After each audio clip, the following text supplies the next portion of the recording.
What is going on? I am back with another video.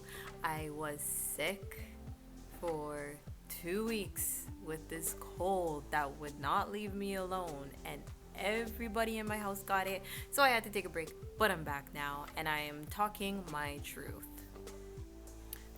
Before we get started, I just want to remind anybody who's watching this video to please like, subscribe, and watch my previous videos to keep updated with what is going on and what I gotta say. Appreciate it, y'all. Love everybody who has done so already. This topic that I'm going to be talking about is a little bit harder for me just because it forces me to open up more than I really want to. I'm very much an introvert. I really hope I don't offend anybody. But this is all in the name of spreading awareness. So the topic that I will be discussing is postpartum depression and anxiety, something that I have struggled with not once but twice now. Yes, I am going through it again. I had heard about postpartum depression, but I did not know the signs and symptoms for it.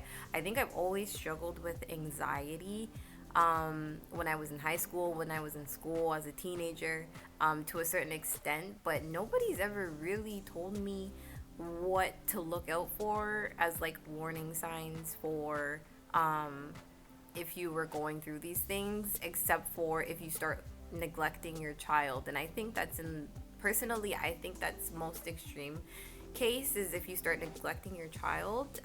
It's not always that. Sometimes you don't want to leave your house. Sometimes you don't want to take a shower. Sometimes you don't eat and you don't realize sometimes things happen, and it could be because you just don't have time or whatever, and that's fine. But in some cases, like in my case, I found it hard to do so and to physically get myself up and to the shower, or to physically get myself up and to get some food to eat, because I was so deep in my depression, at least with Kiara. I did not really get an idea of what I was going through, or that it was coming, until Kiara was about a month old and I was trying to breastfeed. It was so hard for us. Little did we know it was because of the tongue tie. If you want to know more I can't even talk. If you want to know more about tongue tie, you can go and visit my last video that I did about her struggle with that. But anyways, she did have an issue breastfeeding, and it brought me in a deep depression, only because they hammer into you that basically breast is best, and it almost feels like if you are not breastfeeding, or if you are not able to breastfeed, it's like you are shamed. Or at least I was shamed. I felt like I was being shamed as a young mom who was unable to breastfeed. Hospitals, the nursing consultants, I had a public nurse that would come to the house to help me. Everybody almost kind of shamed me for not being able to breastfeed my baby, and it made me feel bad. And that one night that I was trying so hard to get her to latch and she would not, I broke down and I cried, and to be honest, I didn't stop crying for another 6 months. It was crazy. It was really sad. I was very, very deep in it. I didn't really want to talk to anybody. I didn't really want to go anywhere. I was fighting with everybody. It was just, I completely shut down. And I didn't really see it as a problem until one day I looked at my daughter and I looked at her, and I didn't really feel that bond with her anymore. It was almost like she had become a responsibility and a job to me, instead of me being her loving mother and wanting to see her grow and thrive and do good and hit her milestones. I was kind of looking at her like, I have a job, I have an objective, and I'm not able to complete it, and it's making me sad. Another reason why, to be honest, is because I did not realize that it would be so hard to maintain my friendships after having my daughter. And I'll be completely honest, I just felt like a lot of people forgot about me, and I was alone, like alone a lot of the time. And I didn't have mom friends to reach out to. Honestly, I didn't know how to make mom friends at the time because I was so young, and I don't think social media was really even that big of a deal at the time, to where we have apps now like Peanut, and we had Facebook, but I didn't think to go on Facebook and look for mom groups. I really had no idea how to start looking for new people to talk to. So I sat by myself with my baby for a long time, and there were times when my friends would come over, and they would check up on me, and my boyfriend would come over after work and he would help me out. But it wasn't really, I feel like I wasn't getting what I needed socially from those relationships that were going on around me. Another thing too is that me being so young, I was always on Instagram, I was always on Facebook, and I was looking at these pictures of my friends hanging out, doing things that I wish I could have done. Then it made me really upset, and I felt left out, and I felt I just felt like I made a bad choice, almost like I regretted everything. I regretted becoming a mother. When it got to that point, that was basically when I had made my feelings known to the public nurse that was coming to my apartment, and I told her exactly what I was feeling. From there, she put me into some city programs for mom programs that helped with kids development and teaching parents how to help your kids thrive and develop better and develop the skills that they need to walk, talk, to eat, things like that. Almost like parenting classes. Moms there really did help me pull myself together. And just because I was able, I think it was really just the pure fact that I was able to get out of the house once a week or twice a week to do something helped a lot. Another thing that I had to sit with as well, unfortunately, was the fact that because I was 21, I had to drop out of my program more, and there was a lot of shame there, not only from my parents, because my parents were able to pay for my education, luckily, and I felt like I was letting them down and I had wasted their money, but also from myself. I shamed myself a lot for not being able to finish school when I was supposed to.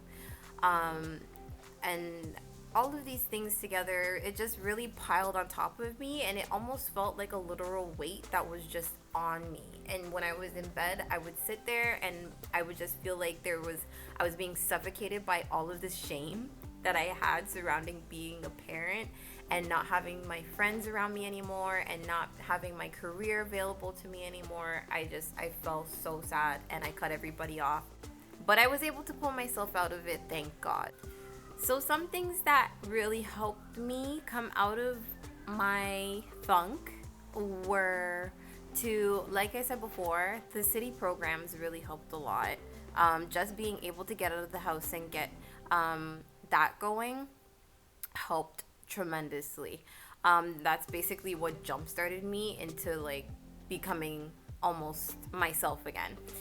Then I spoke to the city nurse about wanting to go back to school, and she actually directed me on how to get my daughter into daycare. And it seems like the silliest thing that I had no idea how to do it, but I didn't, because I was 21. She helped me get my daughter into daycare, and then I talked to my parents about going back to school and finishing at least the assistant program, which they did. It felt like a breath of fresh air, and I was interacting with adults again, and I just kind of started to feel like myself again. Taking some time as well to go to the gym and get my just work off all of that stress. I thank God I had the option of taking a mindfulness class, like a meditation class, in college, and it was an hour, and that helped a lot, because I got to sit and reflect for an hour on things that I was doing, things that I was feeling. I learned how to take care of myself mentally.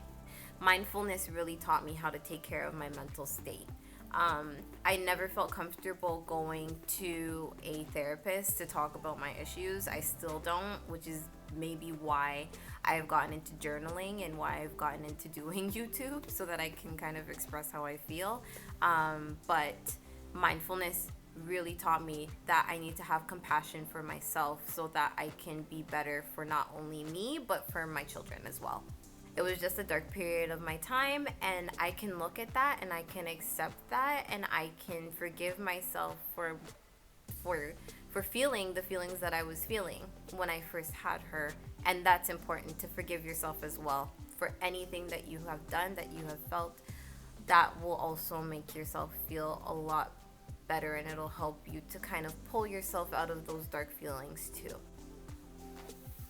So I'm not a doctor, obviously, and I'm not here to tell anybody what to do, but I do want to make other mothers aware that you're not alone in going through some of the feelings that you're going through.